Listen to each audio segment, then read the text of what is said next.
Thank you for listening to this podcast from TRE, Talk Radio Europe, your voice in Spain and around the world. For more information, please visit TRE.radio. Discuss, challenge, inform, comment, viewpoint on Talk Radio Europe. Giles Brown. Live comment and discussion with studio guests. Viewpoint. It is Tuesday, the 21st of February. Good morning. Welcome to Viewpoint, Talk Radio Europe's current affairs program with a panel of inviting guests where we discuss the issues of the day with you for the next 2 hours. We're going to be joined live on the line from London by Rex Leyland. But first, if you want to get involved, you've got something to crossing your viewpoint that you should be dealing with on this Tuesday, then these are the numbers. To contact TRE, please call 952 78 4000. Email studio@tre.radio. Send us a WhatsApp on +34 645 99 67 95. Message us on Facebook, Talk Radio Europe Official, or tweet us at TRE Talk Radio. But first, let's have a look at this morning's papers. Many of them, obviously, talking about the discovery of the body of missing mum Nikki Buri. But pictures of Biden and Zelensky, presidents of the United States and Ukraine, on the streets of Kyiv are on several front pages. The Guardian's correspondent in the city, Luke Harding, describes Joe Biden's surprise visit as arguably the most consequential made by a U.S. president to a European country since the end of the Cold War. Daily Mail calls Mr. Biden's trip a daring act of defiance. For the Times, it was symbolic proof of Russia's failure. But the former U.S. National Security Advisor, John Bolton, writing in the Daily Telegraph, argues that NATO leaders have little reason to pat themselves on the back. He says the West, having failed to deter Vladimir Putin from starting the war, now lack a strategy for victory. Mr. Bolton says NATO should provide more aid to Ukraine instead of fearing that Putin should expand the war. Financial Times highlights a warning from the Dutch military intelligence that Russia might attempt to sabotage its offshore wind farms in the North Sea. The head of the intelligence agency said his ship had been detected trying to map energy infrastructure in recent months and was escorted away by the Dutch Navy and Coast Guard. According to the Times, Rishi Sunak has been told that some ministers are prepared to resign if a deal he is trying to reach with the EU risks Northern Ireland's place in the UK. A minister spent several hours on Monday meeting. The Prime Minister spent several hours on Monday meeting Eurosceptic Conservative MPs trying to address their fears about a new agreement on a post-Brexit trade deal agreements for Northern Ireland. The minister said some of his colleagues in the government would quit if Mr. Sunak attempted to push through a deal that undermines sovereignty. An editorial in The Guardian says the Prime Minister is taking a risk by doing the right thing and seeking to normalise relations with the EU. Resolving the situation in Northern Ireland, it argues, would grease UK-EU trade and help the British economy recover faster. But the paper says Mr. Sunak is leaving his right wing exposed as hardline Brexiteers and his political enemies, most notably Boris Johnson, lie in wait to pounce. The Daily Mail likens the Prime Minister's position to that of a tightrope walker without a safety net. The paper says, with Labour support, he could push through a deal that isn't acceptable to the Democratic Unionists and many of his own backbenchers, but that could also be his political suicide. Meanwhile, photographs of Nicola Bulley are on the front pages again after police confirmed her body has been found. The headlines in The Sun, the Daily Express and the Daily Mail quote her family's statement saying that she can rest now. Another sentence from the statement makes the Daily Mirror's headline, "She was the centre of our world." The paper says the case has fascinated the public, but has left only heartbreak and hostility. And the Times says the Queen Consort has backed a new award scheme for the coronation to honour the unsung heroes who volunteer to help their communities. The public are being encouraged to submit nominations in 8 categories, among them supporting older people, crisis and welfare, and sustainability and the environment. Those front pages to see exactly what the headlines are saying this morning. Lots of pictures of President Biden and President Zelensky on the front page. But the front of the Mail, Nikki, we can let you rest now. The Daily Mirror, she was the center of our world. The Sun, you can rest now, Nikki. Meanwhile, heartbroken family, Nikki, we can let you rest now. That's the Express. The Eye, Nicola Bulley's family accused shameful TV crews and social media. Some members of the press misquoted and vilified their friends and family. The statement also took aim at ITV and Sky News, who the family said had made contact with them when we expressly asked for privacy. The BBC understands that Sky News had an open dialogue with Bulley's family since she was reported missing. Financial Times, Biden vows unwavering support for Ukraine on surprise visit to Kyiv. Send jets to Ukraine. Truss and Johnson tell PM. Meanwhile, the Times, Brexit deal may trigger resignations, Sunak told. The Guardian, Catholics took their lead on the victims of the Plymouth shootings. Inquest jury found catastrophic failings allowed the gunman, Jake Davison, to legally possess a shotgun that he used to kill 5 people in August 2021. Senior police officers, families of the victims, and anti-gun campaigners are calling for a radical reform with a firearm licensing. Catastrophic failures led to Plymouth shootings, and obviously this is part of history. Biden's surprise visit to Kyiv raises spirits. Biden, we've got your back. That's the Metro, and also junior docs to strike. Junior doctors have voted overwhelmingly to join Britain's growing waves of strikes, the Metro reports. And finally, Daily Star leads with the row over publishing changes made to children's author Roald Dahl's books. The Prime Minister has weighed in with his spokesperson saying that works of fiction should be preserved, not airbrushed. Battle of the BFG is how the Star frames the debate, and those are your headlines. This Tuesday, the 21st of February. Viewpoint with Giles Brown.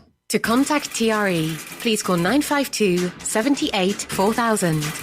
Email studio@tre.radio. Send us a WhatsApp on +34 645 99 67 95. Message us on Facebook, Talk Radio Europe Official, or tweet us at TRE Talk Radio. Indeed, and President Putin is currently delivering his State of the Nation speech. And thank you, Richard. Putin begins the address to both houses of Parliament. We are in difficult time. Prior to historical events, we will decide tasks of special military operation step by step. But West prepared different scenario. Kyiv held talks with West about weapon supplies before military operation. West cynically cheated its people. We defend our interest and position. There should not be divide between civilized countries and the rest. United States unilaterally exited treaties. So that's what's going on at the moment. Meanwhile, we're going live to London, and Rex Leyland. Good morning to you, Rex. Good morning, Giles. Good morning, Spain. How lovely to be back on the airwaves. Indeed. Probably in your beautifully refurbished studio, no doubt. Yes, indeed. And your fan club were missing you, Rex. So therefore, I had entreaties from the public saying, "Bring Rex back from the boat." So good to have you with us, my friend. And it's lovely to be back, Giles. And I hope all is well with you, and that all the equipment is working as you would like. Yes, well, that's enough about me, and the studio's in quite good nick as well. Right then, That's what I'm referring to. You got it in one. Right then, let's crack on, shall we, Rex? I know you got a few things. What's been crossing the Rex radar then? Oh God, a lot is the answer. I don't know where to start. I think we'll start with your little item of that poor lady's body being found. I'm going to be very brief on that. What, Nicola Bulley? Very sad news indeed. It's very sad, but what upsets me, Giles, is how long it took in 2023 to find a person who fell into the river. That, to me, the most shocking, other than, of course, her death, the most shocking aspect that our public services, I think, somewhat failed us, to be honest. And that's really what has upset me. The next couple of little niggling things that have really got under my skin. Yeah. Again, back to government bodies. No doubt you have heard that the Persian radio, Free Persian Radio, which is positioned very near to where we are on the river in Chiswick, in Chiswick Park have been told by the authorities to move out of the United Kingdom because their safety cannot be guaranteed. What is going on? How can we not guarantee a studio or a group of people's safety in our country in 2023? And if that's not enough, Giles, why were the BAFTA winner of the Navalny documentary told to stay away from the BAFTAs because his safety and others could not be guaranteed? What is going on? I'd love someone to tell me, because I find it shocking that in this country we can't even guarantee somebody's safety. Indeed. That is my real rant of the day. Right. The first one. Okay. I mean, let's go back to some of those points. I mean, it's tragic with the. Rex, let's this is a tragic death, and thank you, Rich, coming in saying we're assuming that she was in the river all the time. Thank you. This is the tragic death of Nicola Bulley, body being found yesterday and identified. And a couple of bits and pieces spring to mind with this one. One of them, I was speaking to a very good friend of mine who's a submariner. And he was saying that, and anybody who's served in the Navy will let me know, will probably agree with this one, is the fact that when something goes into the water, it may take a while to actually reappear again due to various factors. But it does seem that this particular police force don't seem to have been able to get their act together. And in terms of a public relations disaster, this has got to rank pretty highly, sort of underlying or bringing to light the fact that she was suffering from various issues. And even the Home Secretary took the opportunity to wade in and put in the boot, as it were. And now we see also one of the things that and listeners, come with me on this one, 952784000, the fact that we live in a time, Rex, and you'll agree with this one, that because we have 24-hour news, rolling news report on Sky, whatever, it seems that rather than before when you would have update on the 6 o'clock news or whatever it was, on the lunchtime news, which would be three to 5 minutes, and that would be maximum. We now have people pontificating and without sort of highlighting anybody, these days, if they drop Kay Burley into the situation, it's quite desperate. She was in the Ukraine, and then she was in Turkey, and then she was standing on a riverbank with the other crime reporter, and they're just talking, and they're just theorizing and pontificating and making anything that is vaguely newsworthy as if it's a world exclusive. I appreciate that, Giles, but it still doesn't preclude the fact that the body wasn't found. They brought in the independent divers, and they also failed. I'm not wishing to criticize anybody, the police, the divers, whatever, but I'm just saying that it is very sad that in 2023 it took so long to locate this poor person's body. And as for washing her private life in public, I thought that was unacceptable, totally unacceptable. But anyway, she's now at rest. Yeah. Thank God. And I think we should all leave it alone. Indeed. Let the family get on with it. Indeed. But looking at but as to we can't guarantee safety of people. It's appalling. Yeah. I'm surprised that nobody's called in yet to comment on that. We had all the police present here just around the corner, Chiswick Park, a few months ago when this whole thing blew up. So the Iranians are walking into this country. They foiled, 21 attempts on people's lives who are resident in this country, and are now saying, we've given up. We can't guarantee your safety. Would you mind going to America? Are they going to do a better job than us? Or is it just a little bit further away from Iran? It's a nonsense, Giles. It's a nonsense. Going to go live to the lines. Rex taking some calls. Morning, caller. You're live on TRE. What's your name? Where are you calling from? What's your viewpoint, please? Are they going to do a better... Kate Casablanca. Morning, Kate. Responding to Rex's terror not being replied to. Coming in first. There is a very fast... Thank you. Thank you. De nada. Nice to hear you back again. Thank you. Likewise. There's a very simple but not simplistic answer to his rhetorical question, why can we not in 2023 be responsible for people's safety? It is because the government, since 2010, has been very deliberately cutting back on public sector for an ideological reason. And the blank is about now hitting the fan very publicly. There's an amazing ideology, particularly in the current one, and I don't blame Richie for this. He rose in the kind of the hard right end of the Conservative Party, which is Liz Truss demonstrated how stupid it is when she... What was the money?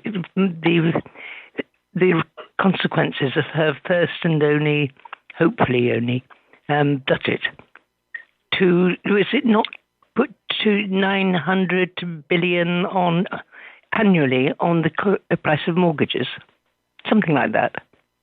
A big sum of money purely because she decided she was right to push a very unpopular public. Anyway, that's enough. Thank you. Thank you very much for the calling. Kate got another caller on the line. They've woken up to your cry there, you see. So, good morning, caller. You're live on TRE. What's your name? Where are you calling from? What's your viewpoint, please? Yeah, hi, it's John in Meehouse. Hi, John. Oh, sorry, John. This is me. Is why do people think these days that they are instant experts about everything? I mean, with all due respect to Rex, criticising the police for their investigation, I don't suppose Rex has any knowledge, personal knowledge, of police investigations whatsoever. And yet people bravely stand up and say everybody else is wrong. And also, with regard to releasing the information regarding the medical, there is no evidence that the police did not do that with the consent of the family, because probably, or I know, the press were being very intrusive in the area. They for sure discovered the story, or the essence of the story, and were probably going to print, as they often do, whatever they thought they would print. Well, no, I mean, therefore, it's better to release the facts, so the facts get printed rather than an invented story. Viewpoint with Giles Brown. And hopefully we've ironed out that problem. Rex, still there, yeah? I'm still here, Giles. Yeah, okay. So what John called in saying basically how people with no experience can make comments about what the police are doing. He also said that the police... And John, correct me if I'm wrong. Sorry about this. We lost you on the phone calls. There was a bit of a problem somehow. That the media were kind of responsible, and please come back with me on the WhatsApp for this, because they had every right to release the details that they did about the alleged state of mental state and medical history of Nicola Bulley, because he said that the press were about to do so as well. These coming in. This is from Paul. Good morning to you, Paul. Paul, who says, media told on the WhatsApps +3 4645 9967 95. Media told to leave Nicola's family alone while they were searching for her. No sooner than the body was found, Sky News and The Sun were on the phone to the family asking for comment. Just to be the first and grab the headline at the worst possible time for those affected. Well, I'm interested in the story. Whilst I'm interested in the story, I can imagine how much they're suffering and don't need a news report to tell me that. Morning, caller, you're live on TRE. What's your name? Where are you calling from? What's your viewpoint, please? Yeah, hi, Giles. Thank you, John. We got you now. Yeah, thank you. You wanted me to come back, yeah? Yeah, thank you. We've got you on the right line now. Thank you. Right. Okay, well... Keep going, sorry, because Rex couldn't hear you that time, so just repeat what you said. I can hear you now. I can hear you, John, now. Well, all I said, Rex, and I won't apologise because I don't think you have any right. You criticise the police. I don't think you have any knowledge of policing whatsoever. Go on. I don't think you have any knowledge. I'm an ex-CID officer. I wouldn't, and I know that without the facts as being on the investigation, nobody outside the investigation can reasonably comment about the investigation because they don't know about it. They're guessing, making it up, fiction. Actually, if you listen to what I said, my main comment was the fact that in 2023, it has taken so long to find that poor person's body. That was the nub of my comment. If you misunderstood me, then I apologise. Yeah, it's a pity that it takes that long, but that's the reality of life. And if you knew that, you wouldn't comment on it. Okay, I accept your point. Okay, trained divers, police divers, who have considerable experience of these things, searched the river. They couldn't find it. This private company, who apparently are the bee's knees and know everything, yeah. They came out and said, she's not there for sure. Now, that's a private company who are experienced and qualified. It just shows how complicated and difficult it is. So it's very unreasonable to throw out a criticism that the police effectively have got it wrong. Okay, I accept that, but at the same time, as I say, it was a statement of surprise more than criticism that it took so long. With all due respect, Rex, to make a statement like that is tantamount to criticising them. Because if I'm saying I'm surprised that something didn't happen, I'm effectively commenting on it. I'm not just making it. You can't just throw it out there and pretend you're not. You are commenting on the facts of what happened, and I think I think it's totally unreasonable to do that. Okay, well, that's your opinion, and I can assure you, my powers of criticism are quite strong, and I certainly didn't wish to criticise or appear to criticise. But if I am going to criticise, which you'll hear probably a little later in the programme when I start criticising a few other little niggling points, then you'll know how strong I can criticise. So apologies for the misrepresentation. Okay, and the other thing that I did say that you obviously didn't hear, it's quite possible, and I don't know saying that it is or isn't.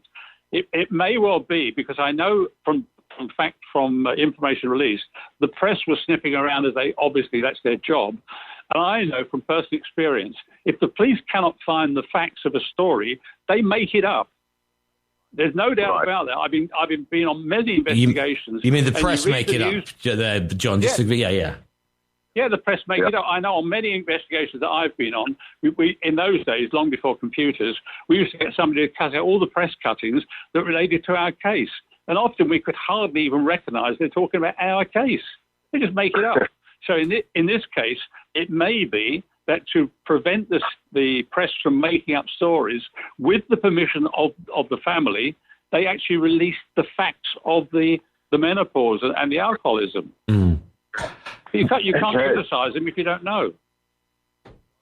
Right. As always, thanks very much. Thanks for the call in there, putting a few things straight there. Thank you. 952 78 4000, the phone number. studio@tre.radio is the email. Looking at some of the bits and pieces that are coming in at the moment.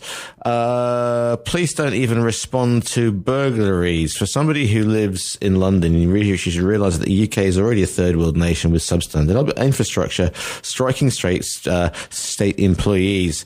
And Fishy is merely a yes man. Because the information is readily available, still deluding himself that they're a first-class institution, or is he in denial that the police aren't rubbish? Why can't the police be criticised? Does John believe that there are no, I'll call it bad apples in the police? Moving swiftly on from that. This is another one coming in. Morning, Giles. What's sure? This is from Peter in Isnachal. Good morning.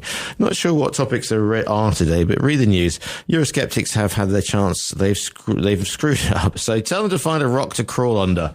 Okay, 952 78 4000, the phone number. studio@tre.radio is the email. The Facebook page is Talk Radio Europe Official. Yes, indeed. Deary me. Thank you. 952 78 4000 is the phone number. Rex, what else is crossing your radar today? Well, I've got to be very careful now. I might get criticised about my criticism, but anyway, I totally accept it.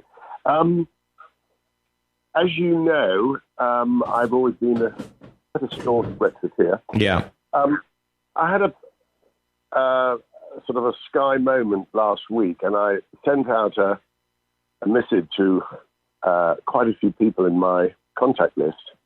And the missive was, is the United Kingdom still united? And is Great Britain still great? Yeah. Now, that provoked quite a large response from my friends. Some were one-liners and some were quite deep.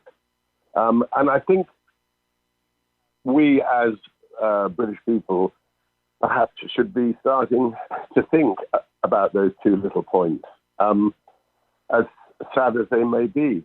Got another call coming. Just a quick second, Direct. Got another call coming in. Morning, caller. You're live on TRE. What's your name? Where are you calling from? What's your viewpoint, please? Hello, good morning. It's Marlene in Calpe. Marlene, good morning a long to you. time. Long time. Yes, a long time ago. Yes. Just two very quick things. I don't think Rex has to apologise if he what he believes in. Okay. Secondly, which the main thing is, I can't stand this thing that they say they've discovered it, meaning the body. The woman is she's still a woman even though she's dead. Yeah, but you understand? And no, I'm sorry, it's just one of those things that when I hear you say, it makes me shiver a bit. You know, to say it, they found it. And we all know it was a woman, we all know her name. Yes? And she died. But she still has the same name, she's still a woman. Okay? That's all I have to say. Anyway, have a lovely day, and I'm enjoying what's happening. Okay? Thank you, Marlene. Thank you. Right. Well, sorry. Where was I? That was a good point. Yeah. Fair enough. Yeah. I would totally acknowledge that point. Totally acknowledge. So, yeah. So anyway, so then one person wrote back and said, "I have one valued possession, and that is my British passport." Right. That's what they wrote. I remember many years ago, one of my previous late business partners, who used to always say, to have been born British is to have won the first prize in the lottery. I know that. I know exactly who you're talking about there. And you know what I mean? And the thing is that when we look around us right now, where we're at after Brexit, and the fact that Boris had every opportunity, was given this enormous mandate, had every opportunity to engineer something a little bit better than what we've got now, it does leave an hiatus. And, I, for one, am very disappointed indeed. So much so that I've just applied for an Irish passport. I'm confessing to the world that I've now applied for an Irish passport. Right, okay. Only because my mum was born on the island of Ireland. Yeah. And I thought there's no harm in having an extra document in one's pocket when one is travelling. So yeah, exactly. So why particularly? Why? I mean, is this because you want sort of able to travel easier or to relocate to certain places? Well, I tell you what, it was partly due to my daughter, and she sort of encouraged me to do it. She said, "I'm doing it, so you might as well do it." So I said, "All right, well, come along for the ride." But no, Giles, it's a long time since we've spoken, and it's a long time that we've been able to share views, etc. But I am disappointed. I mean, I am truly disappointed of where we're standing now, and it's frustrating. Back to the lines we go. Morning, caller. You're live on TRE. What's your name? Where are you calling? What's your viewpoint, please? Kate. Yes, Kate. Right, quickly. The horror of feeling that perhaps he has to get another passport. Has he been asleep for the last 10, 13 years? Well, I mean, Britain is now the laughing stock of not just Europe, but the whole world. A better reference than me on this. Vinlain O'Toole, Irish, and he's written. all you got to do. I would never have guessed with a name like Finian O'Toole, but anyway. Well, it was actually the joke of the Rex applying for an Irish passport did not escape me. Finian O'Toole's criticism of exactly the nonsense of Boris's contortions in office and out of office, and the low regard he's brought the British nation in world terms, should be read firsthand, which we can easily do on Google. Rex, you're going in the right direction. Right. Well, thank you for that. I just feel let down, and I think a lot of other people feel let down with all the shenanigans. We've got nothing concrete, nothing positive. No, because nothing concrete was promised, apart from things which went back on. It was one of those evidence-free debates. Yep. It was criminally irresponsible the way it was done, and that was Cameron. And the problem is now, Kate, is that this government don't really have enough time between now and the next election to fix things. And then we've got to then look forward to the next government, whoever they may be, and whether they will do a better job. And can we? Oh, they couldn't do a worse one. Rex, cheer up. Extricate us from there is hope in the future. They couldn't do a worse one. Thanks very much for that call, Kit. Coming back to some of the WhatsApps coming in, Rex is about as Irish as Roy Howe. Can I interrupt, Giles? You may indeed, Rex. I'm just standing here looking into the river, and there's a pair of great crested grebes doing a love dance. Right, fine. Thanks for that, Rex. It is absolutely divine, I can't tell you. You see, you are indeed the David Attenborough of Viewpoint, Rex. As the nation scurries to Google to find out what a great guested grebe love dance looks like, don't say they're the ones with the little crest on the top. That would be from the name, wouldn't it? Let's face it. It would. Right. So what we've got? Oh, blimey. Yeah, great. Yeah, it's just coming in. Yeah, great, Rex. Just like the rest of them. Vote for Brexit, then grab an Irish passport and an emoji.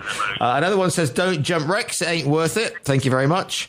And I thought he'd seen a pair of tits. Thank you. And from what Rex said, that's only when you're in Spain. From what Rex said, like me, he's been Irish from birth. I applied for my first Irish passport in 2010. I changed my registration, green certificate immediately. So there you go. I'm not 952784000. Of course, I mean, because you have Celtic parentage or grandparentage or lineage, however you want to put it, and you can get an Irish. Unfortunately, I can't do that because obviously my lineage is Celtic, but it's Welsh, strike Scottish, and I thought I might have been in for a chance for a Scottish passport, for example, until last week, and of course then. Nicola Sturgeon decided to throw in the towel, which seems to have become, by say, the brutality of politics. She was very candid in her resignation. It has put the cause, some observers are saying, of Scottish independence back a decade. The proposed referendum, or the referendum that the SNP was searching for, may now be wishful thinking. Rex, as a soon-to-become Irishman, what were your thoughts on? Oh, well, I'm not there yet. I'm not there yet. I've only applied. I'm still a little bit way off. But we'll see anyway. We'll see. But your thoughts, Scotland, because the whole, 2 months ago, it seemed that Scotland was was looking forth and perhaps going to be going for a second referendum from independence, and yet Sturgeon goes and they're now going to be, somebody said they're now going to be rats or cats fighting in a sack, much to obviously the glee of unionists. Probably. We'll see what the next incumbent has to offer. I was in Scotland since since I was last talking to you, Giles, and I had a week in Scotland in the back end of November. I have to say, it is the most delightful country, and we had the most wonderful time. But having spoken to a lot of the locals and spoken to, the circle that I was in, majoritively, they do not want independence. And I don't think they could afford to have it anyway. 952-78-4000. Morning, caller. You're live on TRE. What's your name? Where are you calling from? What's the viewpoint, please? Yeah, hi, it's Sean in Mihas. Yes, John. Just to correct and to support Rex, Rex has in fact been Irish all his life. He's not suddenly becoming Irish. His parents were born in the island of Ireland. Therefore, he was Irish when he was born. People get this all wrong. Actually, my mum was. It was only my mum who was born in Belfast. Actually, my dad wasn't. Yeah. So, by coincidence, my mum was born in Belfast, and that's what I said. Right. You have, like me, been Irish from the day you were born. You just didn't know it. No. So therefore, when people say to you, you're jumping ship or whatever, you're not. You're applying for an Irish passport in just the same way, and you have every right in exactly the same way as applying for a British one. But they're equal. So it's an entitlement, which I'm using, an entitlement. Well, you are Irish. I mean, I mean, before I said, okay, criticise you, but on this, no, I'm supporting you. Well, there you are see. Irish. And anybody who criticises you or people for taking up their right to their Irish passport, I think they're wrong. You are as much Irish as you are English. Well, thank you for that. Rex. That really helps me. That really helps me. And I was educated in Ireland. I spent a lot of my childhood in Ireland, and I feel certainly past the Irish. Thank you very much for that. There you go, John. There you go, Rex. A bit of support for you there. If you want to get involved with today's show, then here are the numbers. To contact TRE, please call 952 78 4000. Email studio@tre.radio. Send us a WhatsApp on +34 645 99 67 95. Message us on Facebook, Talk Radio Europe Official, or tweet us at TRE Talk Radio. Always live, always lively. Joined on the line from London by Rex Leyland. Rex, what else is crossing? I've got another topic. To throw into the Giles Brown hat of discussion on a Tuesday morning. Indeed, the pith helmet. And again, I don't particularly have an opinion on this, but I'm asking your listeners perhaps to comment.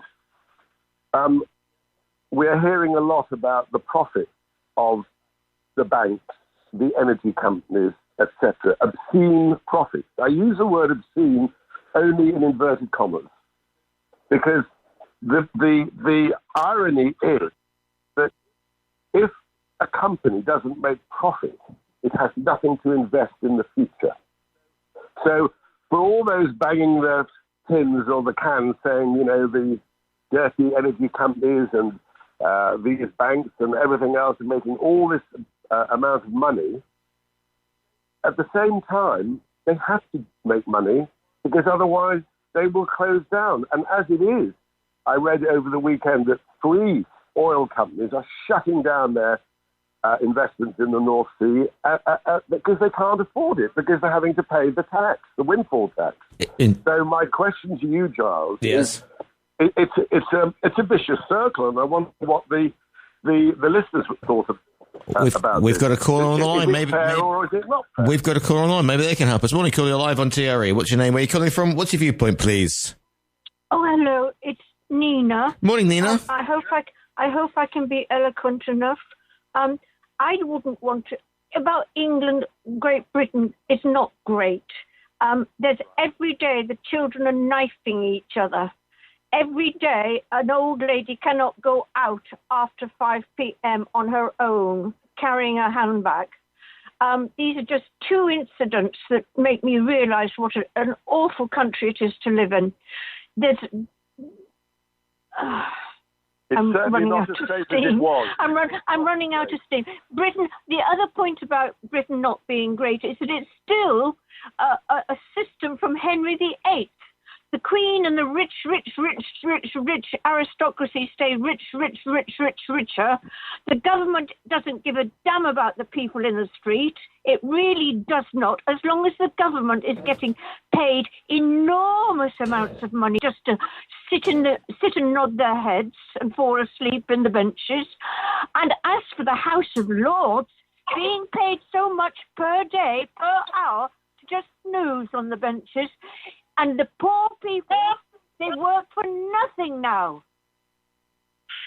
Right. Thank you, Nina. That was impassioned indeed. Yep, very much so. It's true. Britain is not great. I would never want to go back there. Never. It's a third world country now.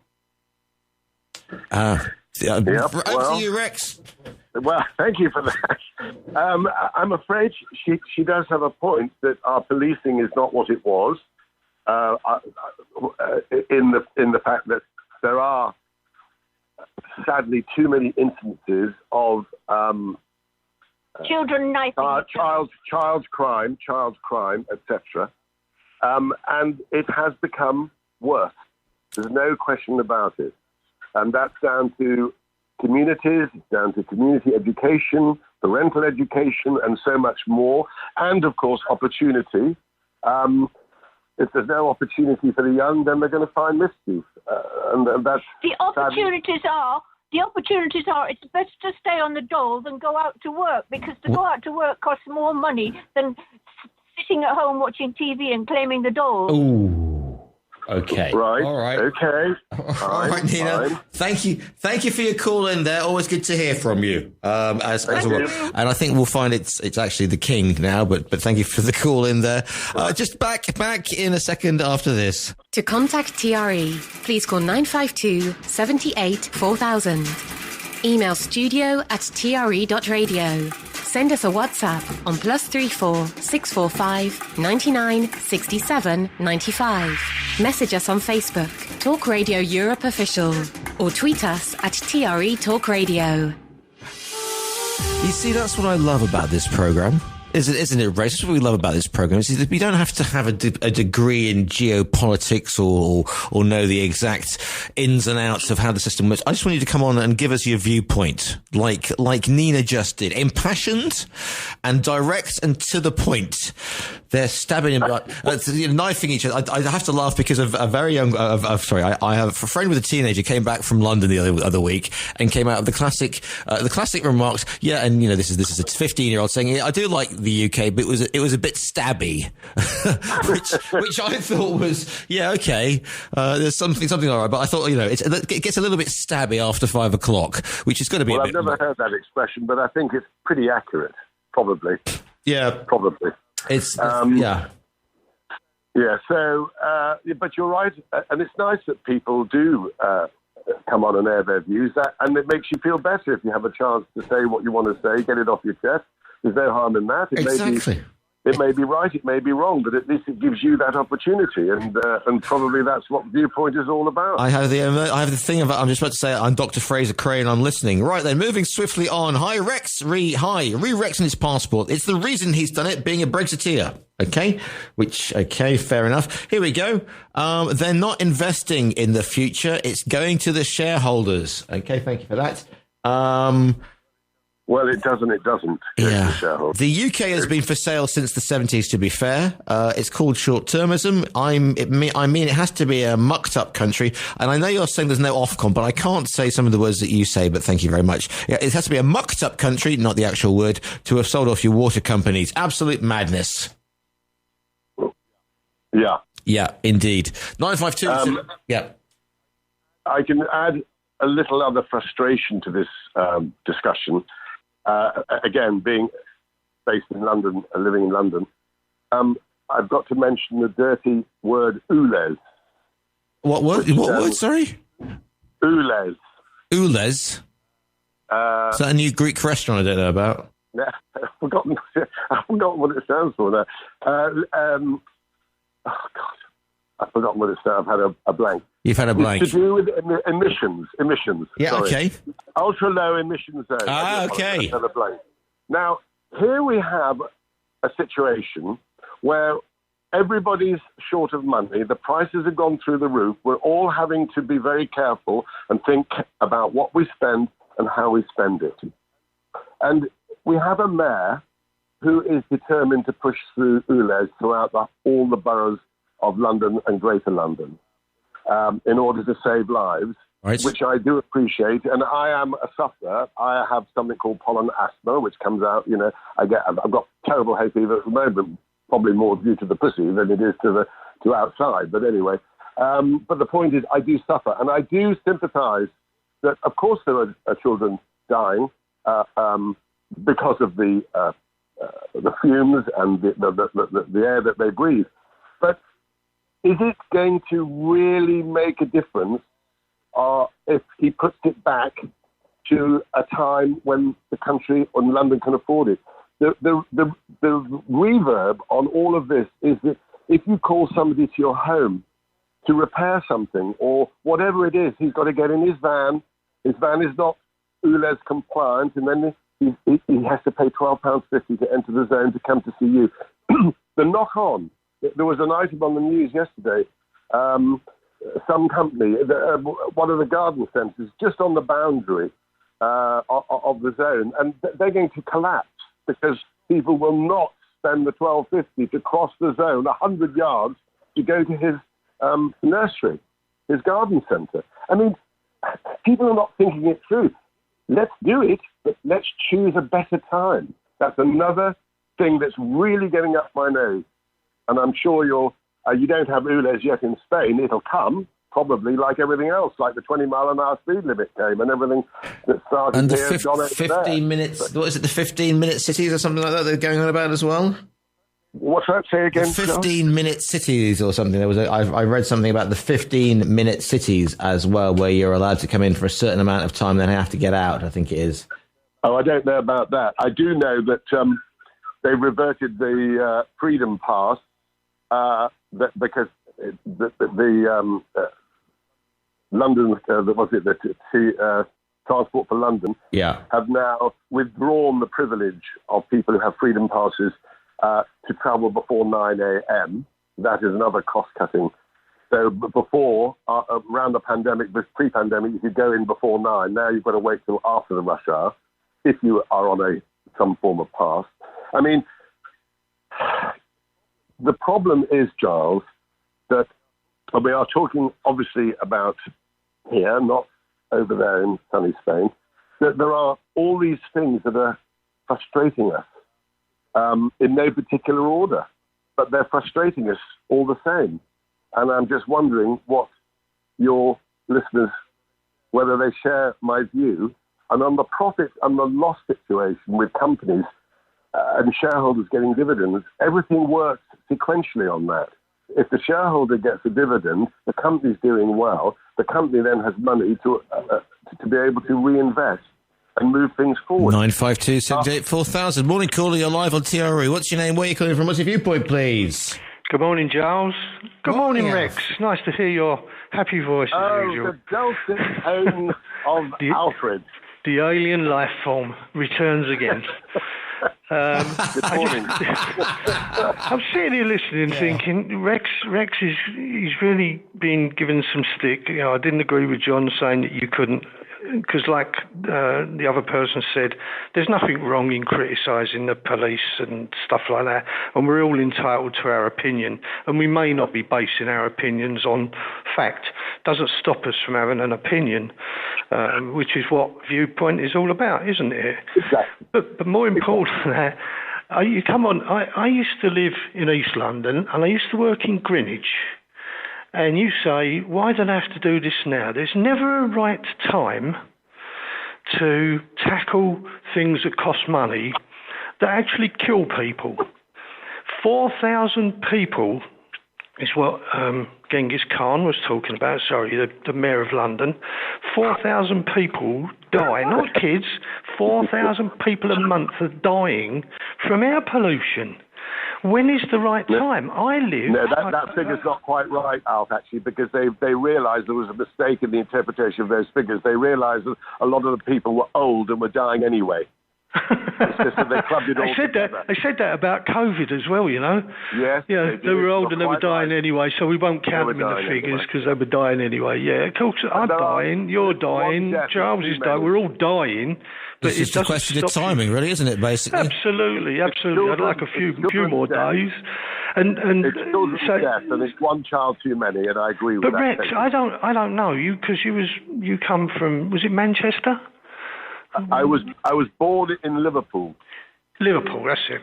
So you wouldn't remember, like I do, London smogs.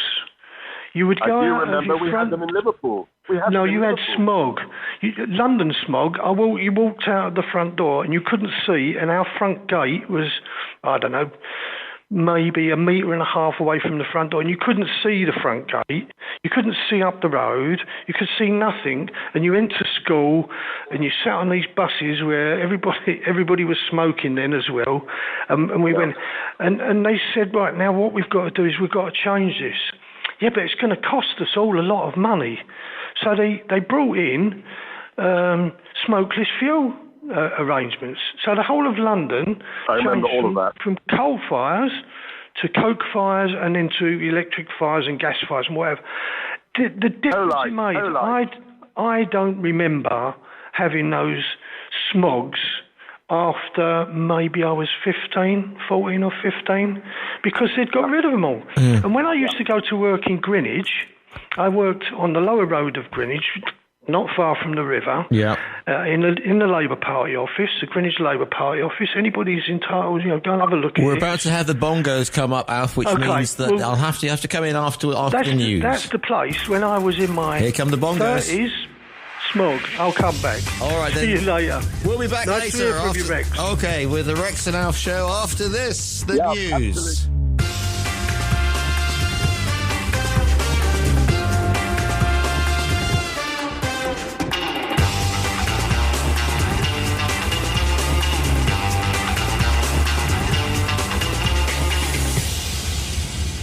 TRE. Talk Radio Europe. Discuss, challenge, inform, comment, viewpoint on Talk Radio Europe. Giles Brown. Live comment and discussion with studio guests. Viewpoint. Always live, always lively. Giles Brown here with Viewpoint. If you want to get your viewpoint across today. To contact TRE, please call 952 78 4000. Email studio@tre.radio. Send us a WhatsApp on +34 645 99 67 95. Message us on Facebook, Talk Radio Europe Official, or tweet us at TRE Talk Radio. And welcome back to the second half of Viewpoint with me, Giles Brown, joined on the line, by Rex Leyland. Looking at some of the main points of today, it is Tuesday, the 21st of February. Ministers may quit over Brexit deal. Rishi Sunak has been told ministers are prepared to resign over his Brexit deal if it risks Northern Ireland's place within the EU. The Home Secretary, Suella Braverman, says the protocol bill, which Sunak is repeatedly set to ditch, says that it's one of the biggest tools that we have for negotiations. Going live to the lines, though, got a caller already. Morning, caller, you're live on TRE. What's your name? Where are you calling from? What's your viewpoint, please? Oh, hi, it's John from Islington. John from Islington. How are the good burgers of God's own country, county, or postcode? I'm down with a bit of the flu, but I remember the last time I was on some time ago, and I heard very little about it. I was really devastated by the fact that the UK has 25% of its 2.6 trillion debt based on linked to inflation. So we're paying on 700 billion, we're paying 12.5%. It's costing us an absolute bloody fortune, but that's only part of the reason I came on. What I came on for, I read today that we bought 50 billion on gas supplies. Right. And I thought this was going to happen when we paid America for a huge deal there. Now the question is what price we paid. I don't know if the people in the UK and the people in Spain realize that the gas price is down to what it was below well over a year ago. It's gone from 9 down to 2.2. It's had an 80% virtually huge drop, something like 70% drop. It doesn't seem to be reflected in the prices we're paying. And I'm sure if we find out, I'd be like to find out just what price the UK paid for its 50 billion of gas. Probably right at the bloody top. We've got a crazy guy in the Bank of England who should have been sacked or fallen on his sword. And we seem to have loonies up there. No traders, nobody knowing what they're doing. And that's what I come on for, just to mention that. If somebody could find out what price they paid for the 50 billion of gas we bought.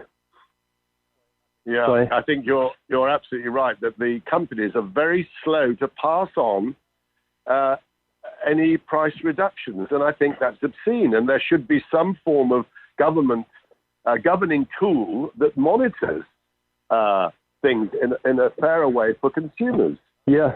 I know because I think Rex. I have to buy. But Rex, I think they're doing that. On my boat. I think they're doing that because. Hot water. Sorry, I think they're doing that, Rex, because the government's making a huge amount of money out of it as well, and consequently, I mean, if you're in the market and you go and buy gas, if I do a trade and I buy gas at 5, and it drops to 2.20, which is what it is now, I've made a big loss. And the company. I mean, I'm not a mathematician.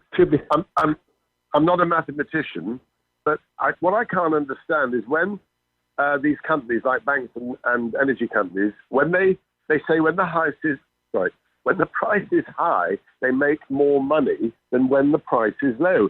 But surely, if you're in business, you should have a consistent quotient giving you a daily profit so that you can reinvest and pay your staff and whatever it is. So why does it surge? Yep. I mean, I find that very hard to understand. And why do we get punished? Well, it surged on panic, but I didn't expect our government to panic and go in and pay, and I'm sure they paid a ridiculously high price. And as I say, it's now down in America. It's now down to what it was 3 years ago, and we're about what it was 18. And because of the currency rate, we're slightly higher as compared. So it's an international price, and I'm sure the government don't want to do anything because I think they're making good money on the taxes on the higher price. So we're all copying it. As I say, if you and I went and bought gas oil, which you can do, you can buy natural gas and trade it. We bought it and it went down 40-50%. We'd have a bloody great loss. And the huge profits they've made, I'd be interested to see why they should not take the loss they have now. Not the British consumer. They can't lose. Are you old enough to remember when North Sea gas first came on and they said we will be self-sufficient in gas for many years to come? So where's? I'm afraid, Rex. I do remember that well. In fact, I'm 81. I'm 81 yesterday, and that means I've forgotten that I remembered it. Well, I tell you what. That's anyway. What I remember.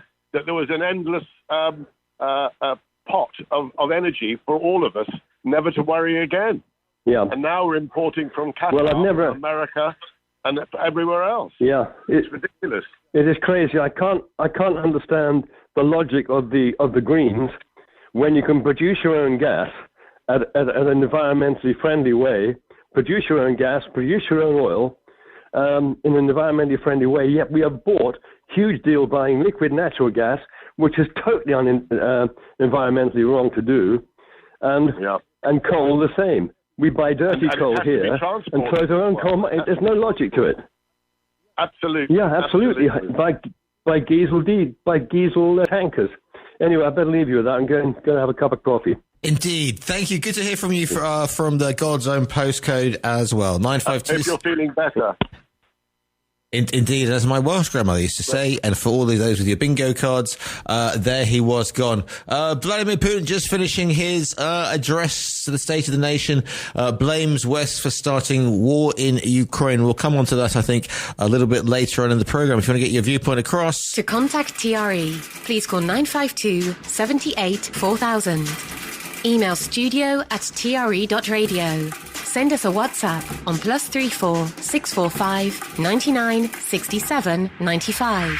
Message us on Facebook, Talk Radio Europe Official, or tweet us at TRE Talk Radio. And let's have a look again at some of these headlines again. New earthquakes have hit Turkey, killing at least 6 people. Rescuers once again for searching again for people trapped under the rubble as a 6.4 and a 5.8 magnitude struck in the southeast. Biden visit a message defiance. Washington will back Ukraine in its fight against Russia as long as it takes, said President Biden on an unannounced visit to Kyiv.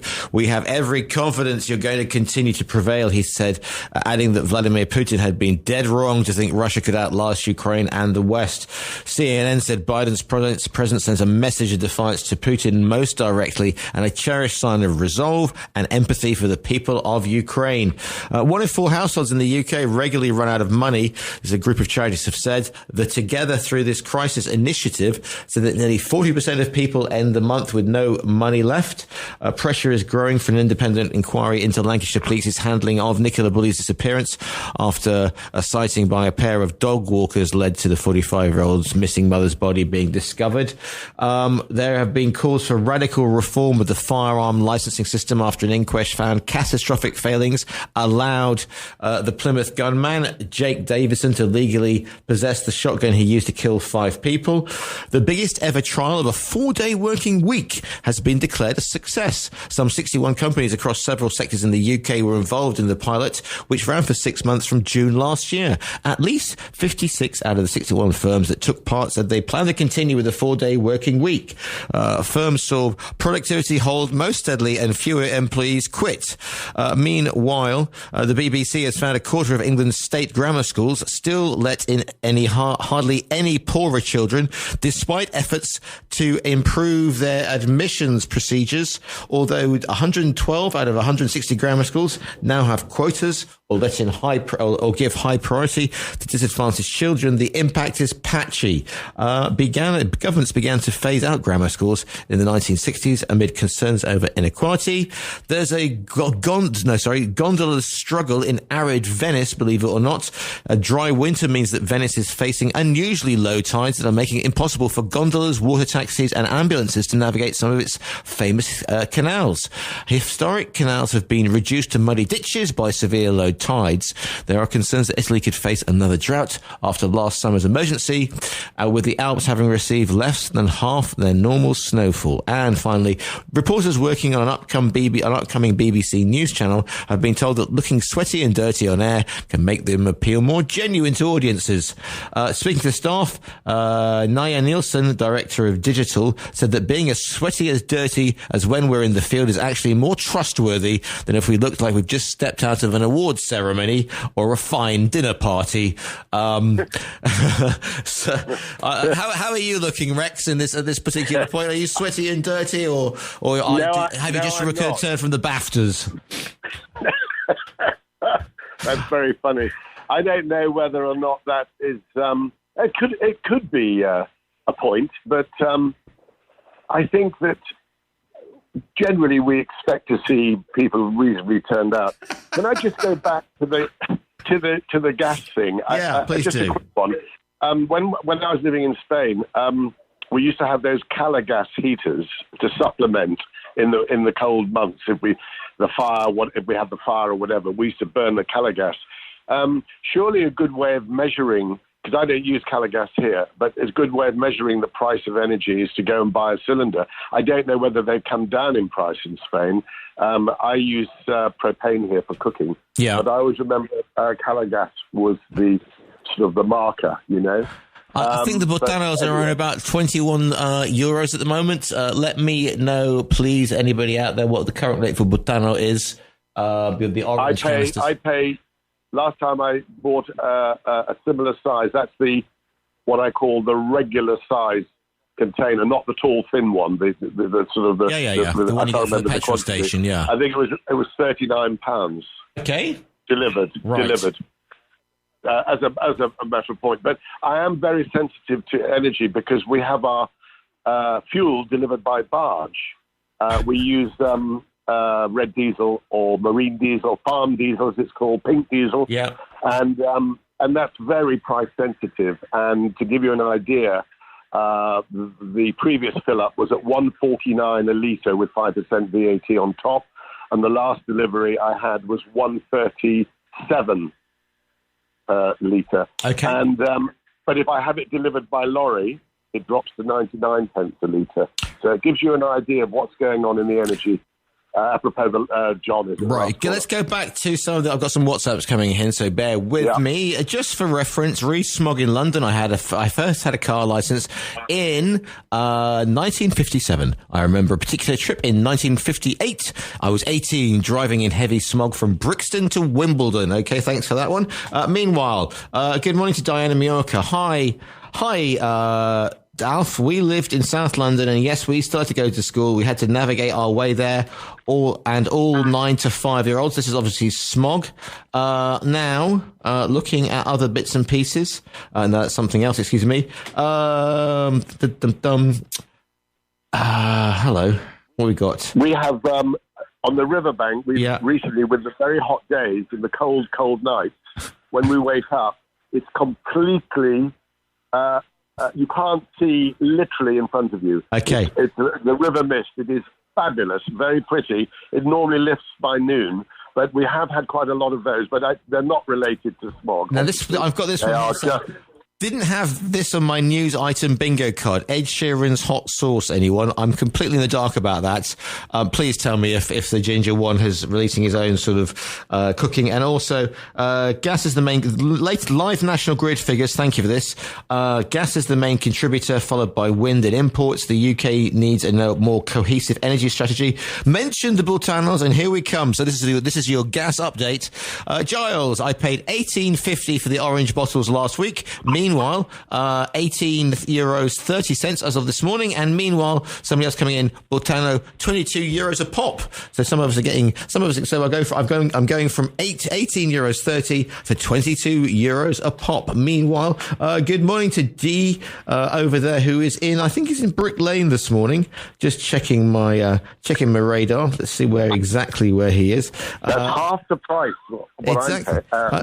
Good morning, Giles from Paddington Station. Here's a King's College reporting to pollution deaths in London. That's 26 deaths per day. I'm not happy to wait until better financial times. Nearly 9,500 people die each year in London because of air pollution. And he sent me a lovely picture of some Brick Lane bagels, especially for Alf. So there you go. Have a virtual bagel Alf. There you go. That's coming in. Just checking the all the messages that are coming in. Right, yeah, here we go as well. Hi, Giles and panel. Public services are funded on half a shoestring with promises of jam tomorrow. How surprising. From David in Pothole, Kettering, Northamptonshire, where police allowed a US citizen involved in a fatal road accident to skip the country. Thanks for that. If you want to get involved with today's show, then here are the numbers. To contact TRE, please call 952 78 4000. Email studio@tre.radio. Send us a WhatsApp on +34 645 99 67 95.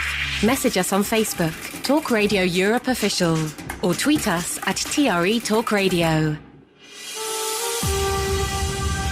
952 78 4000 is the phone number, if that or any other viewpoint. Going to take a quick break and then back with the second half. And I suppose we better look at the recent developments as Putin is still speaking with his State of the Nation address. We will probably look at events in Kyiv yesterday. The weather forecast is brought to you by Liberty Seguros. Liberty Seguros, the #1 preferred expat insurer, has more than 200 dedicated expat agents and brokers who understand your needs and speak your language. The weather on Talk Radio Europe. Find us at tre.radio. Quick look at your weather. 17 degrees at the moment on the Costa del Sol and mainly sunny. Granada, 14 degrees at the moment, mainly sunny as well. Almeria, 17 degrees, sunny. Murcia, cloudy, 11 degrees. Alicante, good morning to you.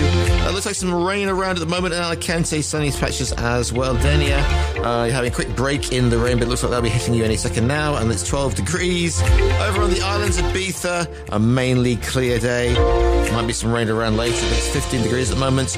Mallorca, beautiful day in Mallorca, sunshine and some cloud around later, 17 degrees. And finally, Gibraltar, misty sunshine breaking through the mist around about now, and 16 degrees. And that is your weather for today. Tuesday, the 21st of February.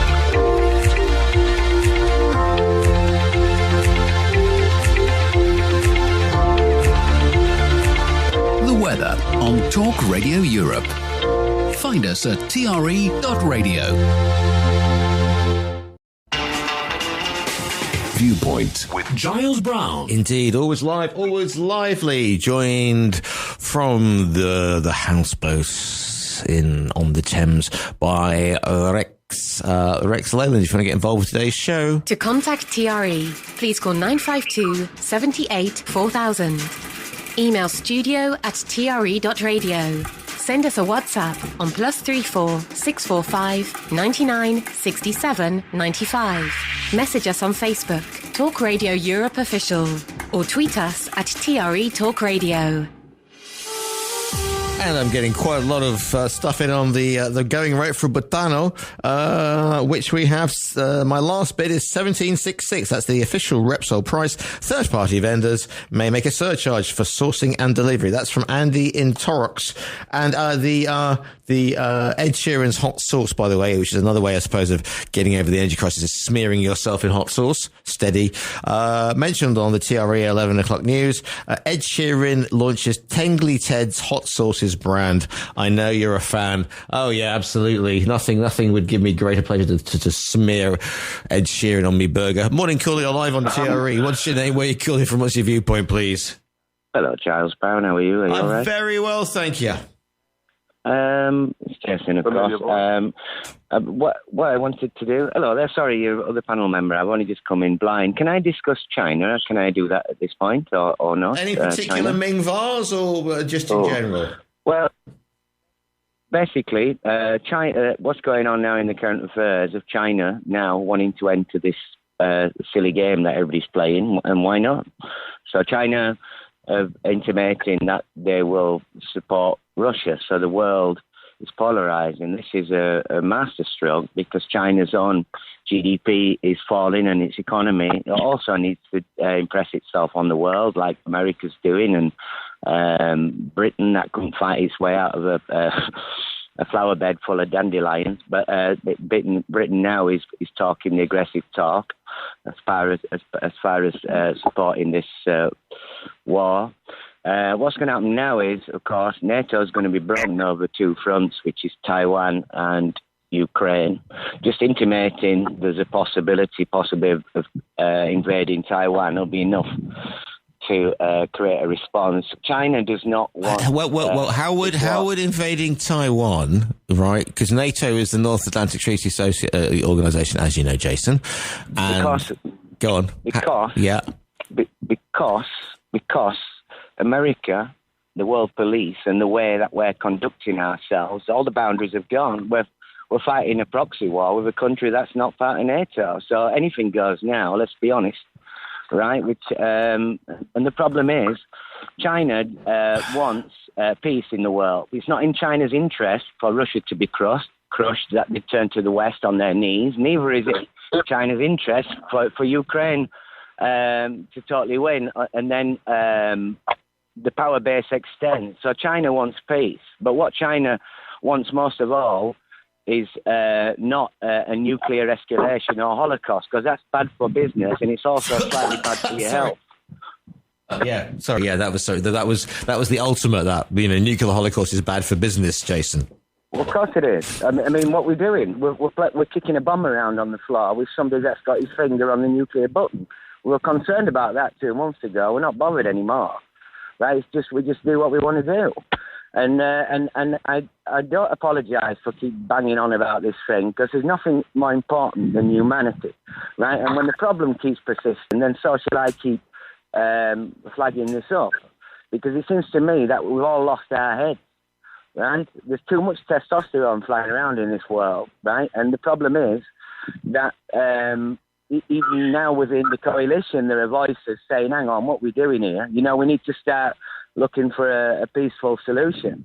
I mean, I don't really give a toss what mankind does, right? But I do care if it affects the planet and affects me on my mountain.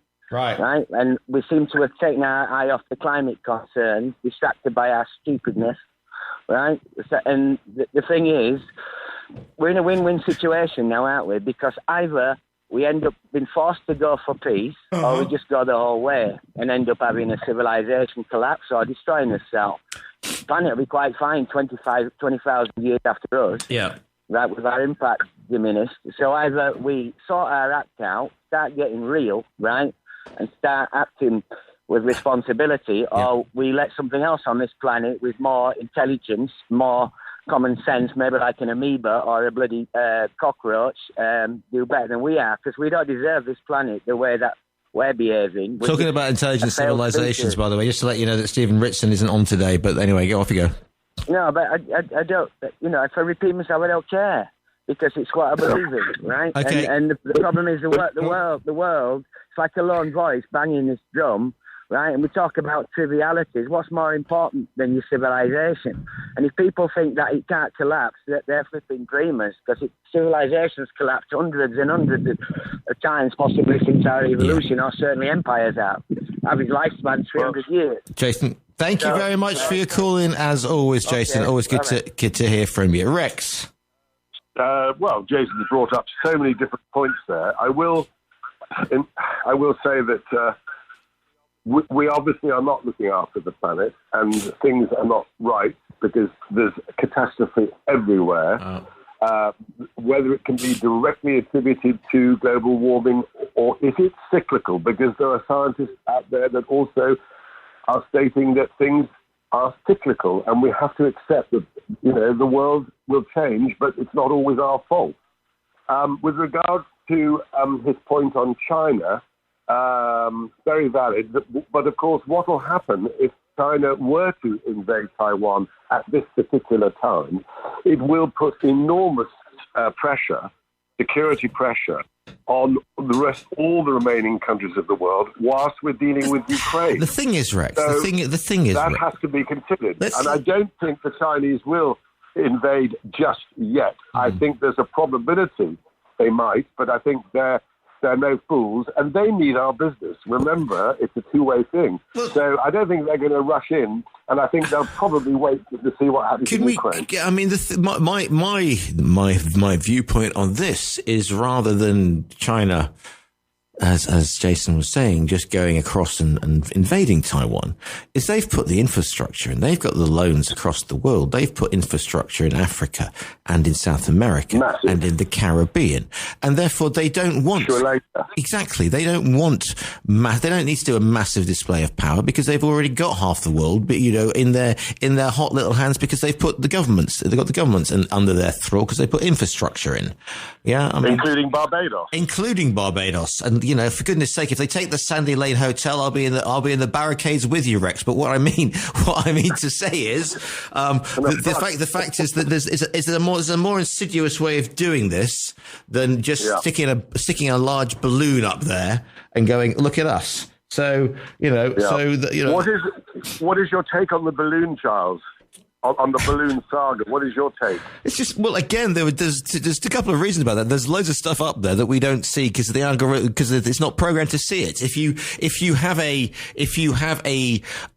whatever size it was meter balloon up there, but you're more interested in looking for something on outside the atmosphere, you're going to not. And so the moment that they changed and recalibrated the machines, suddenly they found all sorts of interesting stuff up there that they weren't looking for. So that is the reason why suddenly we're seeing more of these. And it was like, okay, that's interesting. We've got, because everybody's got stuff. I mean, they've still got U2s up there. And I don't mean sending Bono to the edge. It's the aircraft. I did there. Exactly. 60 years with some improvements. And we can't blame that. But everybody's having a look at what everybody else is doing. And as I said before, anybody can look at can track you where you are by your bleeding phone. Don't get caught. Exactly. Indeed. And then they're going to ask some questions. So, well, what you got there anyway? It's to the lines we go. Morning caller, you're live on TRE. What's your name? Where are you calling from? What is your viewpoint? It's John. Hello, John. Hello. Hello, Rex. Hello, Good John. to hear from you. How are you? I might get that as a ringtone, John, to be honest with you. It's John. It's John. Or maybe you like the other one. Be afraid. Yes, be afraid. How are you, my friend? I'm fine, and I'm listening to you and enjoying it. But can't anybody join the dots up here? I mean, where am I going wrong with my Fisher Price album of joining the dots together here, John? Come on. Joining the dots together, Edge. Well, I mean, as you well know, I've been called a conspiracy theorist for a long time. Yep. But unfortunately, I'm now a conspiracy factist because they've all actually come true. And we are, as I've always said, and I keep saying it, and people don't hear it, we're heading towards a totalitarian state. You have a world government already in place who actually have the idea of reducing the world's population by 5 billion. Okay, that's the eugenics thing, yeah. That's a stated objective. So you've only got to ask yourself whether or not you reckon you're in the 7 billion, the 5 billion that's going to be out, or the 2 billion that will be left. And it's pretty obvious that everything is pointing towards they want a world which is much smaller, lots of resources which they control, and only the elites benefit out of it, and then 500 million for the workforce that they need to actually keep the world running, and the rest of the peasants, if there are any peasants left by then, you gotta have your peasants. You gotta have your peasants, otherwise you're going to do your work for us, John, eh? What's that?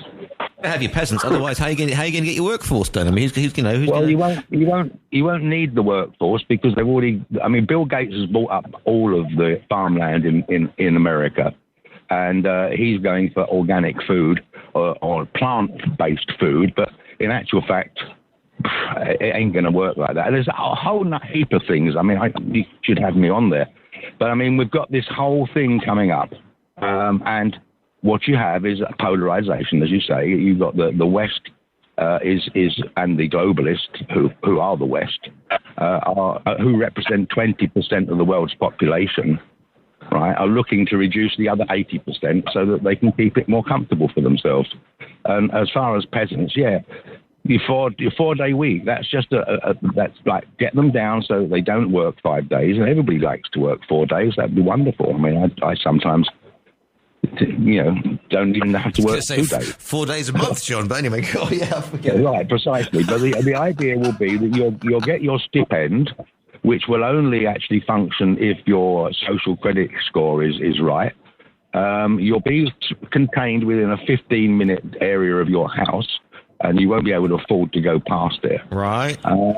Right, yeah, and you'll work 4 days a week from home. Well, let me tell you, that means that the service industry will survive. It sounds like you're talking about modern-day China. Well, modern day China being inflicted on the rest of the world. Because they've got cameras, they're watching, everything's checked and governed and controlled. Absolutely. I mean, so that's what everybody's heading towards. So the polarity is, do I want that, or would I rather actually take my chances in a world which was controlled by individual countries? And 80% of the world aren't going to go for it. So I think, you've got with Putin, who's doing his speech now, and he was quite right. The West started it.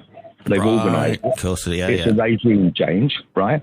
And you've got Russia, who has lots of resources and is actually doing far better than the West, despite the sanctions. In fact, probably because of the sanctions, because now they're selling their oil to India, they're selling their oil to China, right? And they're making a packet on it because they're not stupid.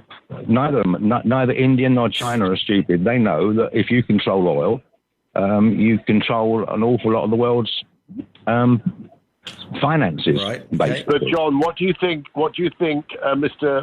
Mr. Ping's ultimate game plan is? Mr. China, what do you think his ultimate game plan is?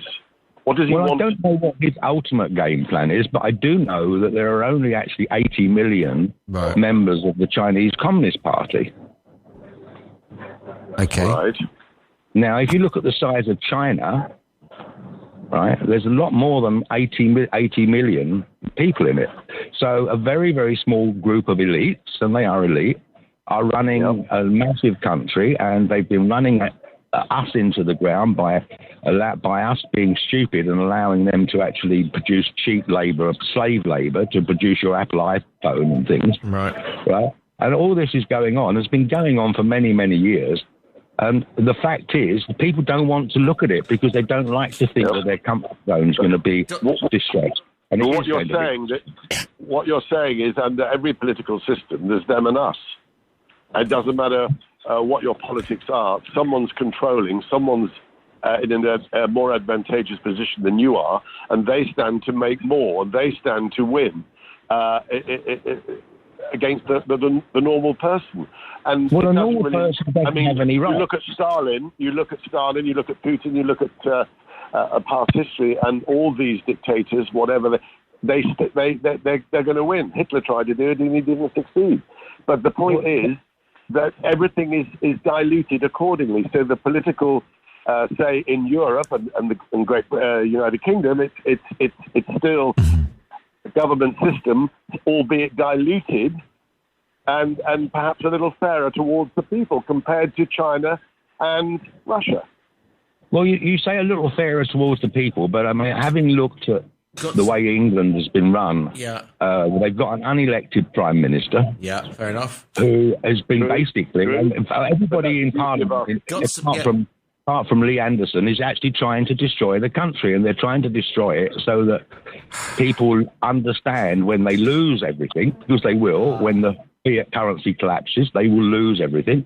And America is liable to collapse as the reserve currency very quickly now. It's already due. Got some calls coming in. Okay, John, listen, thanks very much for the point, as always. Got some more calls coming in, if you'll allow me, and thank you for the call in, as always, Mr. Harper. Always good to hear from you. Enjoy yourself. Bye, John. All the best. 95278 4000 is the phone number. Let me just see if I can get things broke down there. That's interesting. Can I transfer? Just bear with me for a second if I can do. No, I can't do that.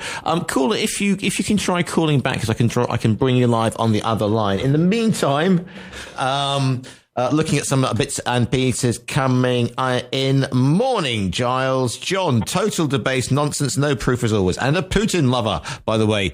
He's selling oil at a reduced price. That's Putin, not John. He's not making a packet. Lee Anderson is a useful, John is Lee Anderson's useful idiot. 30p Lee, as they call him. 952 78 4000. And, morning, Giles. Possession of, we go back to the Irish passport. Good morning to Smith, or Smythe, excuse me, in my ignorance. And what we have here is saying the following: possession of an Irish passport does not designate your nationality. It's simply a declaration indicating you have a Republic of Ireland passport. The application process to obtain an Irish passport is not complicated. The document simply allows one to travel within Europe with the least hassle. What nationality a person is linked to the country of birth, i.e. your birth certificate. Love your programme. Thank you very much. Morning, calling live on TRE. What's your name? Where are you calling from? What's your viewpoint, please? Hi, Giles. It's Alf again. Alf. And yes, your favourite person in the world has released the new source. Hey, go on then. It's the Ginger Gnome. The Ginger Hobbit. He's not a gnome. He's a hobbit. Hobbit. You see, this is the thing, because as soon as Albert, it's hot sauce is going to go down the tubes. Because as soon as Ed Sheeran gets involved in anything, as soon as he appeared in Game of Thrones, it tanked. He was in Ukraine a couple of weeks before it was invaded. I rest me case. Anyway, off you go. And for Rex's, you must be as old as me, if not a bit older. No disrespect, 70 odd. I've just had a big birthday at the beginning of January. I was 57, but it's known as age reversal. Ah, well done, very good indeed. I've been 57 for the last 13 years. Yeah. The issue back in the day and why all this stuff with the gas, North Sea gas, it was Tony Benn, who was the minister at the time, and the statement that was made is that there was enough North Sea gas for the next 25 years. It wasn't, forever. It was the next 25 years, and we should be reinvesting it back into the UK instead of giving the profits to the oil companies and the gas companies. And it was his bid at the time, if you remember, to become the next Prime Minister and the next leader of the Labour Party, which he failed to do because he went to his communist mates and got them to support him, which killed him off with union people. So that was the history of the gas in the UK. And you remember the scandal about the storage tanks? They were supposed to have built those storage tanks, and that never got done. But they didn't need them, because this was just a Tony Benn speech about, if you make me the he was the energy minister at the time, and if you're a philatelist, there was a set of the GPO issued a set of stamps, one of which was an oil platform, which was put in there because they weren't going to have that. And Tony Benn insisted that one of the stamps showed a North Sea oil platform. But, you know, it was never due to last forever. And, of course, we buy gas in, we buy oil in, and all this rubbish about coal. There's only one reason why the coal mines were shut, and that's because Germany, and especially with bauxite, undercut the price of British coal so much that you have this choice, don't you? The UK government either invested millions per year into its coal industry, or it bought cheaper coal for the power stations from abroad, which it did, Germany. So, and this is all under the Tories. It's the same people that were saying how wonderful it would be to extract ourselves from Europe and how much better off we would be, which is all eyewash and nonsense. But I can't help the British people not understanding Tory politics. I don't understand them. Anyway, the next point was with John. We all smile at John. He has, a lot of good points. None of us. I don't even believe he's a conspiracy theorist. I just think he's got these strange views that I don't agree with. But last week, when he was saying similar stuff, all of a sudden it was the communists who'd got it right, and they were fighting against this globalism. And yet this week it's the Chinese, but they're not communists, of course. They're Chinese, so they're not proper communists. There's got to be some logic if you're promoting it. Yes, America. But the free world have always had this struggle with saying we don't want communism imposed because we don't want to be told where we can live, how we can live, what we eat, where we go, etc. So you either believe that you're in a free world and you have some freedoms, or you say, well, let's just all become communists. And for John's benefit, and for everybody else's for that matter, in 1984, I was negotiating with the then post office a 4-day week working. We had 4-day weeks and 14-day 3 weeks, so that people got time off. It wasn't some global conspiracy to keep people at home. It was an arguable fact that if you gave people more time off of work, they led a longer, better life. Mm-hmm. It was quite simple, and in my little area, I had, 800 members in my branch, and every single one of my members had the opportunity of a day off, either once a fortnight or once every 3 weeks.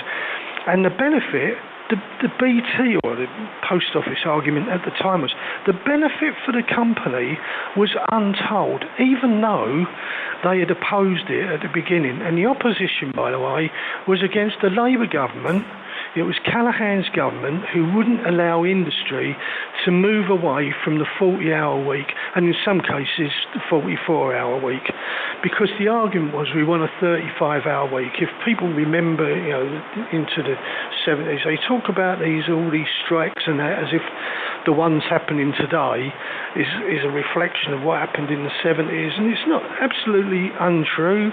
It was a Labour government, and now it's a Tory government, and the argument was about we've got socialists and we want social change, and the social change was better working conditions, not more pay. It was better working conditions, better pensions, better treatment for people so that they could live longer, which is a different argument from today. Effectively, it's called, you've put us on the poverty line and now we want to get out of it. So people should, if you don't learn from history, you will die from history. Got a couple of calls coming out, but thanks very much for that, as always. Good to hear from you. 952 78 4000 is the phone number. Morning, caller, you're live on air. What's your name, where you're calling from? What's your viewpoint, please? Yeah, hi, Giles. Again, it's Johnny Mehas. Yeah. Well, I don't know if it was Smythe or Smith who came in and said about nationality with passport. I just checked my British passport and my Irish passport, and both of them show that my nationality is British or my nationality is Irish. So I don't know where he got that misconception from. Okay, thanks for the call in. Thank you for the call in. Going to take a short break, get back, and then more Viewpoint. Viewpoint on Talk Radio Europe with Giles Brown. Into the last 5 minutes or so. Morning, caller. You're live on TRE. What's your name? Where are you calling from? What's your viewpoint, please? Hello, Felix here. Felix. Good morning to you. Hi. Just 3 points I want to make quickly. The sanctions were imposed on Russia, very extreme sanctions, yet they found a way out. And I want to know why that is, how they found a way out, because the sanctions have come back to bite on the West big time. That's why you were discussing gas price. 2, the Nord Stream explosions. I want that investigated on air. This is highlighted by the article that was written by Seymour Hersh a few days ago. And the third thing I want discussed on air, not today, but on air, because these are complicated issues, many points, don't have the time, was the nature of Minsk. And there, your guest there should know that, because the Israeli Prime Minister had alarming evidence about what was going on at Minsk. That's all, Giles. That's all I have time for. Thanks. Bye. Okay, short and to the point as always there, Felix. Right. Yeah, Rex, yes? I'm speechless. I don't know about Minsk. What do I know about Minsk? Minsk, it's a city somewhere in the former Soviet Union, Rex. It could have been minced like a shepherd's pie. No, it's nothing to do with mince like shepherd's pie. How dare you? Anyway, no, interesting. So I want to say about sorry, Rex. That's all right. I love it. Sorry, Felix. I didn't mean. We did not mean to denigrate. No, the Nord Stream, excellent idea. I'm not sure about the sanctions though, about not working against Russia, Russia. But we will have a look at Nord Stream, which I think we should do. The pipeline. That's a very valid point, indeed. On a lighter note, Giles, and I know you like. We got 2.5 minutes, Rex. So off you go. Well, I love the idea that this what's his name is producing his own hot sauce. Sheeran, the Ginger Hobbit. Yes, because, going around the supermarket now, yes, you have the choice of buying wine sponsored by a pop star. And I always like to buy new things on the shelves. Come on, then. It's a game of a joke here, Lex. I'm waiting for a joke, because it's my thing, yeah. There's no... Yesterday, the other day, I bought some red wine made by Graham Norton. What are they? What is going on? But you will remember, Paul Newman's California Carafes or whatever, back in the 70s, my friend. No, Paul Newman wasn't it sauce? It was everything, but he also had the carafes of wine. I remember these adverts, yeah. And And AC/DC bought out Balagers and stuff. You can get Motorhead whiskey. You can get Motorhead bourbon. Yeah. And famously, when I was doing the rock show, I said any other great rock bands, and we had ZZ Lager Top, which I thought was brilliant. David Beckham's Scotch. Haig. David Beckham is definitely not Scotch. He's from Leighton. Oh, David Beckham's Scotch. Sorry, yes. Yes. Oh, we're talking about nationality, Rex. Yes. See what I did there? But yes, fascinating. Rex, 1 minute and 25. Would you like to give a farewell address to the nation from the good ship? Well, I have a confession to make. Oh, blimey. I should have been with you today live in the studio, because I did tell you I was flying down at the weekend. You did, I know. And, I was on a Air Miles flight, so it wasn't going to cost me anything, but that meant I had the flexibility of being able to cancel when I wanted to. But I panicked, and I think unduly, I was looking at the forecast, but maybe over 10 days ago. And the forecast for the Iberian Peninsula, particularly Costa del Sol, was pretty awful. And I know you've all been through terrible weather, where we've had wonderful spring weather here in London, delightful weather. And then I look at the winds in Gibraltar on Saturday, and I see there's a severe gale warning. And I thought the last thing I wanted was to fly into Gib and then be bussed to Malaga. So I thought, I'll cancel. But I will be back, as Arnold Schwarzenegger said. I will be back very soon, Giles. We look forward to that. Listen, we're almost at time. I look forward to your return to your people, Rex. As always, exactly. Rex Leyland in London. Thanks for helping out today. And as always, it's a Rex, pleasure, Giles. As always, good to have you. But take care of yourself. Right then, as to time, it's been my pleasure and privilege to bring you today's Viewpoint. This program will be repeated at 7 o'clock this evening. No Stephen Ritson today. So we're going live to the BBC World Service. But, of course, Selena is going to be there with us at 2 o'clock. Thanks for your comments in and everything with Viewpoint. I'll see you tomorrow at 10 o'clock with Let's Talk.